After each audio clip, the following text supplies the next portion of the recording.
ditulis ini puncak yang paling ekstrim itu di puncak Gangsang. Ingkang wonten priyantun pinggir niku pundi, Pak? Ono nenggone Trogati. Trogati. Aku ngene di topo. Tapi wis lama itu orang itu sudah lama.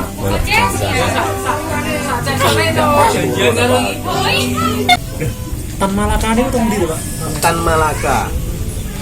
Aku nggak ngomong tentang makamnya Tan Malaka ya, karena pahlawan revolusi itu konon ceritanya hilang.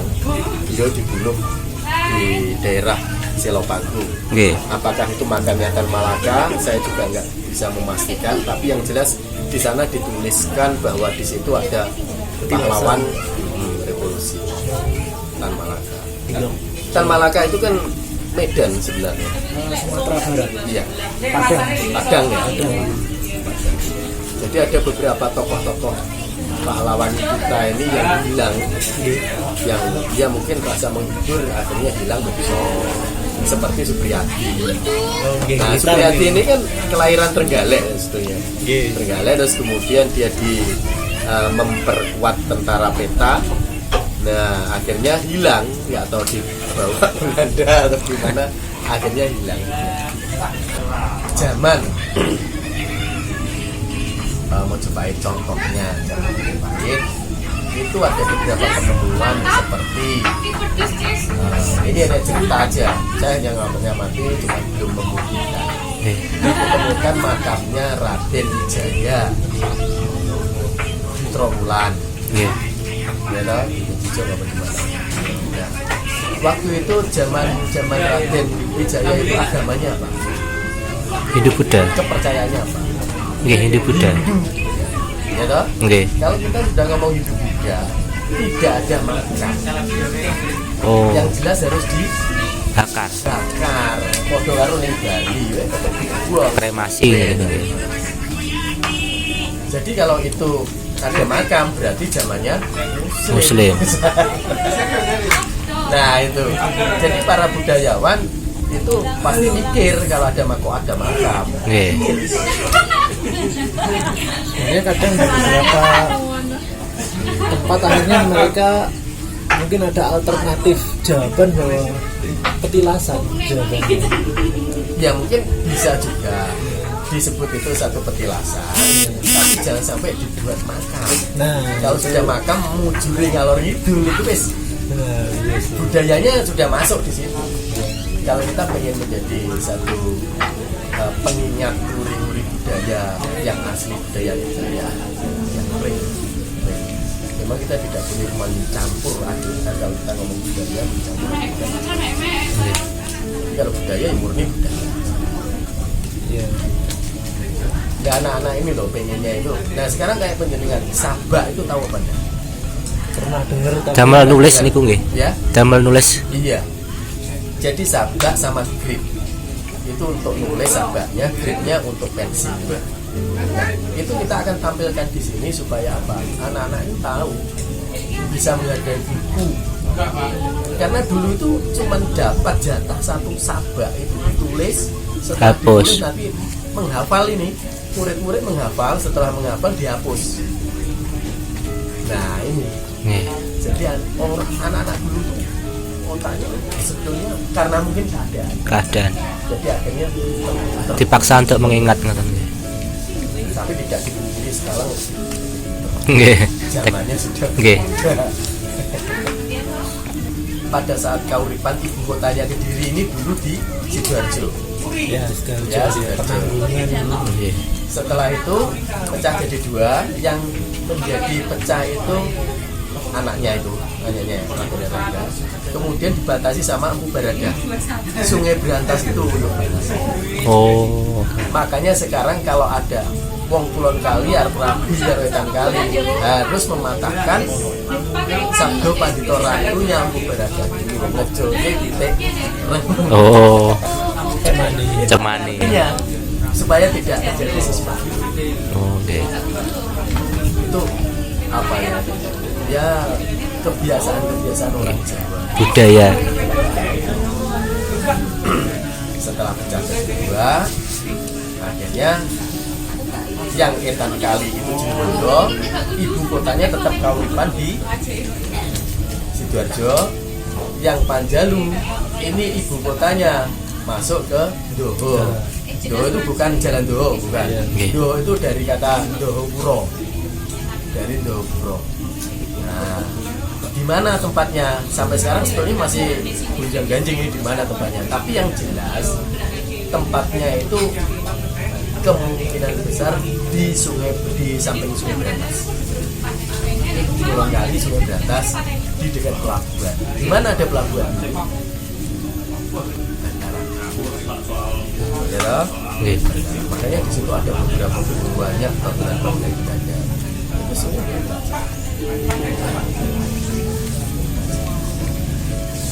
Panjalu itu luas sampai Jawa sudah.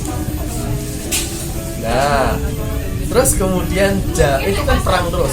Kemudian zamannya Joyoboyo, Raja Kediri, Joyoboyo, Jenggolo dikalahkan. Akhirnya menjadi satu, Panjalu menjadi satu sama Jenggolo itu. Nah, jadilah K. Oh. Cikal bakal Kediri. Gitu, kira-kira ceritanya seperti itu. Kurang lebihnya seperti itu. Ya, berarti kelihatan ya, maksudnya cara pandangnya bapak ini mempengaruhi juga apa ya, luas loh. Nah, ini Kediri mau bangkit pada saat bandara itu jadi. Nah, berapa kota yang masih begitu? Surabaya kira-kira kalah. Bapak Karena punya Nganjuk- keyakinan gitu. Iya, karena Nganjuk ini nanti akan menjadi pusat perekonomian Trenggalek, Blitar, Tulungagung, Malang bandara sudah ditutup, gitu. Dikembalikan lagi ke TNI Militer. militer. Pasti penumpangnya larinya ke Kediri. Nganjuk, Yun, Ponorogo, Pacitan ada 2, mau neng Solo, ini kan mungkin lupa. Iya. Kediri kalau mau bangkit apa yang terjadi? Ya harus hancur dulu lah. Buru-buru, Iya. hujan ganjing, itu nanti akan terjadi. Siaplah, siap, pasti ada buru. Tetapi hal itu harus terjadi. Kediri ini kota besar, kota sejarah. Ya. Jember aja punya. Kediri harus punya. Jember juga selesai. Kenapa selesai? Tanda tanya besar. Pengamatan kita nggak sampai ke sana, gitu. Iya. Tapi Kediri itu juga pernah hancur. Kediri pernah hancur. Jadi Majapahit dan sebagainya. Itu pernah hancur karena perang. Guru-guru, semua kalau kita ini ingin maju, ya kita mengikuti keadaan. Jangan keadaan disuruh mengikuti kita. Ya. Itu seperti pandemi. Indonesia mengalami pandemi sudah berapa kali? Soalnya banyak. Zaman Raden Erlangga itu sudah ada pandemi yang lebih ganas. Namanya kalau dulu Pagebluk. Oh, nggih, Pak Geblok. Ya toh? Nggih. Pagebluk dulu itu ada Pageblok namanya loro isuk mati sore, loro sore mati isuk. Nah, itu luar biasa. Kalau corona C19 ini masih berapa? 14 hari masa inkubasinya dan sebagainya kan gitu. Tapi zaman dulu itu Pagebluk. Dan obatnya apa? Zaman dulu obatnya apa? Ternyata Indonesia banyak obat. Diberikan satu imunitas yang lebih ini, dikasih apa? Kaplogo, jahe, serai. Nah, akhirnya rakyatnya Raden Erlangga kuat semua. Dari tapi kalau dulu mungkin farmasi belum bisa. Ya, farmasi belum. Nah itu terjadinya. Sebenarnya ya kita harus bangga dengan apa negara kita, termasuk khususnya Kediri karena aku orang Kediri. Jadi saya harus bangga dengan Kediri. Karena Kediri ini adalah salah satu kerajaan tua.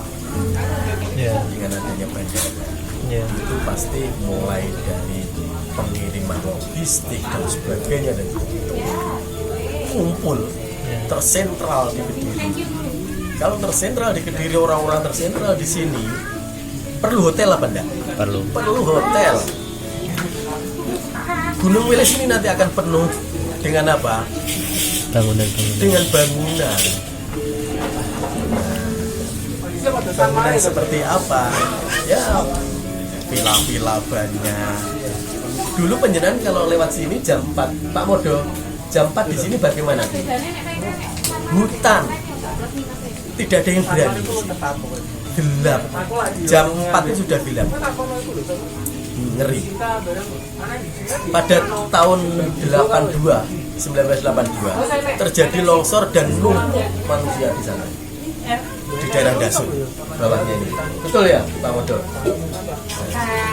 Tahun 82 mungkin saya masih SMP itu. Dasuk ini pernah longsor di sebelah sana.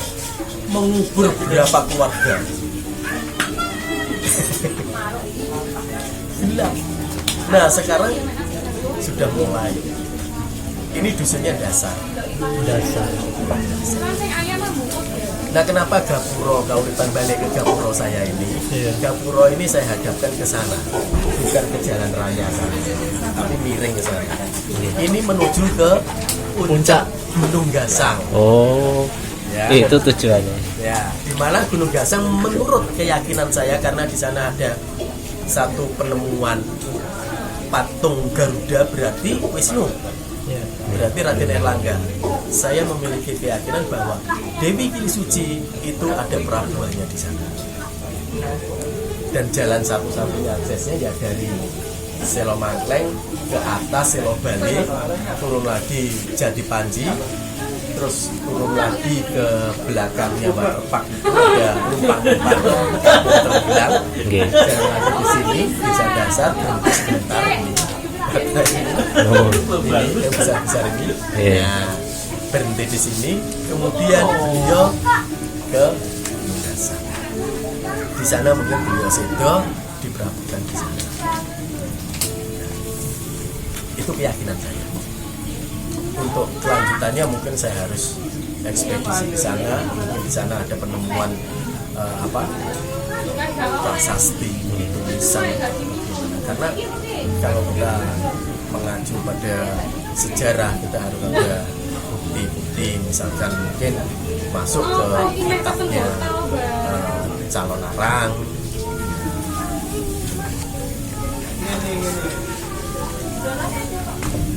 Harus ada bukti. Jadi buktinya hanya di sana itu bukan patungnya. Itu adalah alamat. Jadi pilihannya Raden Erlangga. Ya yang mana berwarna-warni itu? Iya sih. Ya mestinya memang di Republik ini itu ada yang juga punya kepedulian dan memang ya Termasuk Mas Bantu kan? ya kalau saya jujur aja Pak, akhirnya selingan gitu loh. Orang-orang di usia saya nggak bisa dibohongi, akhirnya kita ada di dunia yang apa ya, semakin kesini kan materialisme itu dulu kan Malaka bilang madilog itu kan ya maksudnya korelasinya sekarang hari-hari ini kan orang penting cuan ya nggak bisa dipungkiri gitu. Mungkin di levelnya Bapak sudahlah mau ngejar apa lagi kan gitu kan. Akhirnya harus sesuatu legasinya itu sesuatu yang sifatnya dalam. Menurut saya akhirnya melihatnya saya nggak, maksudnya sampai hari ini Pak belum bisa bertaruh. Oke, saya ini ya fokus melakukan hal yang nirlaba gitu. Belum bisa ini kalau walaupun kayak jenengan ini misalnya wah filosofinya dalam, pembahasannya oke, tapi kan sebenarnya secara nggak langsung saya melihatnya secara prinsip ekonomi, oh Bapak punya karyawan, tetap juga menghidupi, bisa sebenarnya jauh lebih mulia lagi kan daripada. Cuman itu saya pikir hanya satu banding. Orang-orang yang punya harus ditempa. Saya ini dari nol. Ini saksi hidup. Pak Modo. Saya dulu pernah bikin areng di Gunung Kulon. Saya jualan sampo pernah, jualan sabun pernah, ngetenteng sabun. Sebelum saya memiliki Bali Laundry. Bali Laundry itu punya saya.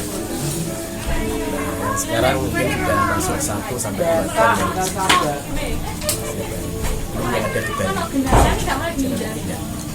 Gimana Pak? Iya. Bali Laundry mesti penjenengan tahu. Saya berada di Kelir itu bersama istri saya. Itu ngareng, rencek, kayu anggrek namanya. Nah itu setelah banyak saya kumpulkan, saya jual. Tambah pengalaman. Soro mas, dari nol, bener-bener guys, saya dari nol. Tidak seperti saya sudah bisa memiliki bangunan yang kesekian. Laundry, saya juga punya industri chemical. Oh iya Pak. Bambu, mereknya RL dan itu sudah legalitasnya termasuk hand sanitizer RL itu punya kita. Ya, saya biasa belanja itu loh Pak.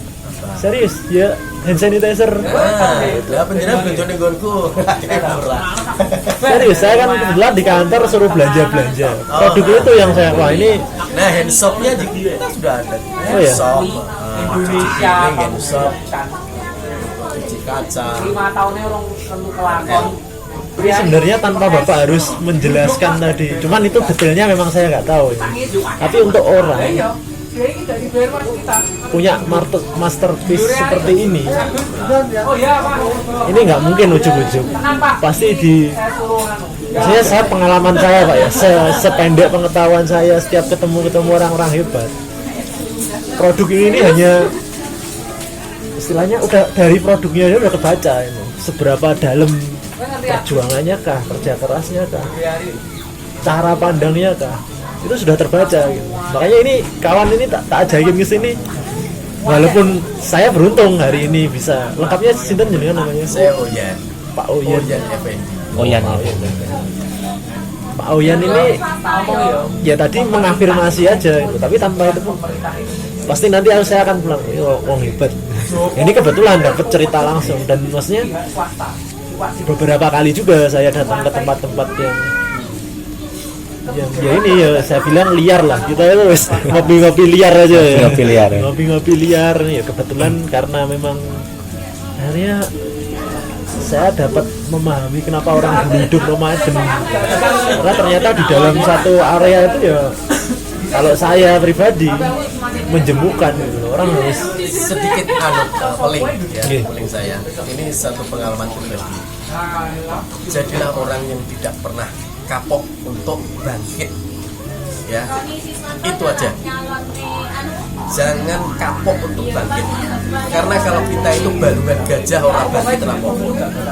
Tapi kalau kita balungan semut nuansani balungannya awake dhewe semut, ojo sampai awake dhewe kapok. Saya seperti itu. Saya jatuh. Tidak ada usia, mikir usia saya berapa, jangan pikir itu. sepakat Ya, kalau dibilang orang, oh kamu sudah tua, itu mematahkan. Karena kalau orang sudah tua, pasti kapan aku meninggal, kapan aku pensiun. Makanya banyak orang yang sakit karena pensiun. post-power syndrome. Walaupun rambutku sudah memutih seperti ini, saya sudah setengah abad lebih, tetapi saya merasa bahwa diriku muda. Makanya ada modelku akhir. Nah, itu. Sekarang bagaimana cara berpose? Saya bisa ngajarin. Nah, itu. Jangan sampai kita bosan. Masa jenuh itu ada, manusia itu pasti ada masa jenuh. Tapi kalau kita masa jenuh sudah ada, kita harus menjadi Sepakat.